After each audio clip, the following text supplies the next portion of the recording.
In this video, I am going to tell you the benefits of rose water toner for skin. For complete guide, visit our website. The link is in the description below. Rose water is a very beneficial ingredient to have in your home. It is a natural, non-toxic ingredient that is used in many different types of beauty products. Rose water has been used in cosmetics for centuries. It is a very effective way to add a beautiful glow to your skin. Rose water has anti-aging properties and is a great moisturizer. There are many benefits of using rose water on your skin. Rose water is a natural astringent, which means it can help to tighten pores and tone the skin. It can also help to moisturize the skin and is often used as a natural toner.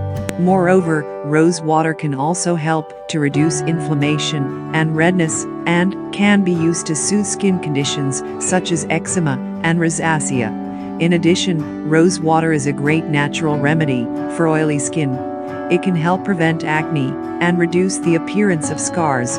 Also, it can help fight wrinkles, and it is a great way to make skin soft and smooth. Rose water is a great ingredient to have around the house because it is extremely versatile. For complete guide, read our blog. The link is in the description below.